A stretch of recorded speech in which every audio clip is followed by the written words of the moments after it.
Assalamualaikum warahmatullahi wabarakatuh. Ya, selamat pagi, selamat siang, selamat sore, selamat malam. Saat ini saya berada di Bangkok. Ya, saya berada di Bangkok. Dan besok pagi akan melanjutkan perjalanan ke Kathmandu, Nepal. Saya paling suka jalan-jalan. Kemudian ketika itu jam kerja, ketika itu buka perdagangan saham, saya selalu berusaha di depan komputer, selalu memperhatikan. Ya, kita memperhatikan pergerakan saham, kemudian kita melihat news, berita-berita, ada berita apa. Terus apalagi kalau bulan-bulan macam bulan saat ini.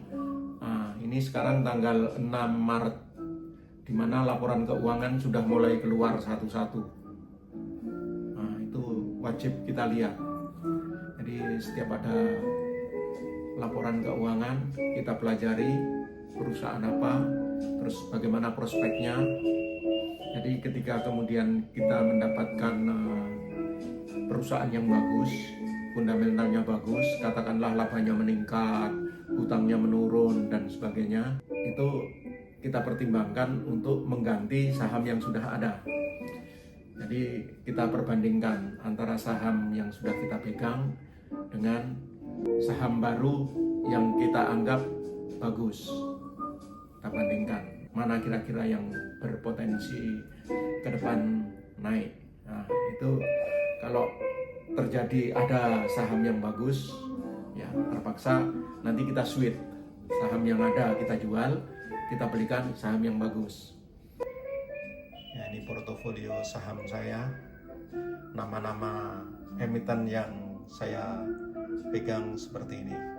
Ya, paling banyak Wifi, kemudian BRI, Mandiri, Gajah Tunggal. Kalau ada yang menanyakan kenapa Wifi, kenapa perbankan, ya nanti kita ulas di lain waktu.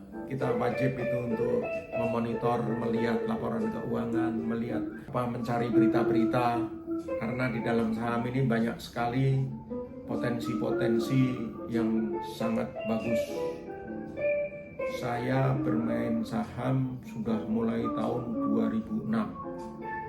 Maaf, bukan bermain saham, saya investasi saham mulai tahun 2006.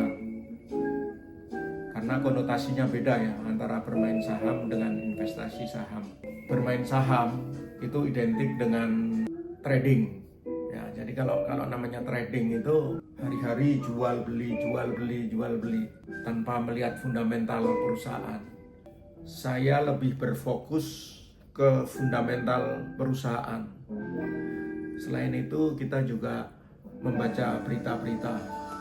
Karena ada saja perusahaan yang fundamentalnya saat ini kurang bagus, tapi kemudian ada berita atau ada rencana dari perusahaan tersebut untuk ekspansi, atau sebaliknya perusahaan tersebut akan diakuisisi oleh perusahaan raksasa yang prospeknya bagus, yang sudah berpengalaman di bidangnya. Itu akan menjadi katalis positif. Kemudian ada juga saat ini yang sedang hangat, yaitu masalah backdoor listing. Kenapa masalah backdoor ini muncul? Itu karena susahnya perusahaan untuk IPO. Perusahaan yang akan melaksanakan IPO itu prosesnya sangat susah dan makan waktu. Nah, supaya mereka bisa go public atau mereka bisa memiliki perusahaan terbuka secara instan, ya dengan cara membeli perusahaan yang sudah IPO, yang terkenal dengan nama backdoor. Jadi mereka lewat pintu belakang, bukan lewat jalur IPO yang sebenarnya. Ya seperti itu. Jadi banyak sekali kiat-kiat saham yang kita harus pelajari terus.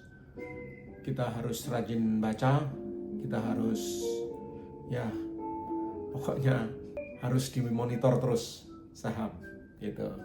Untuk saya sendiri, kenapa suka sekali traveling, jalan-jalan sambil monitor saham?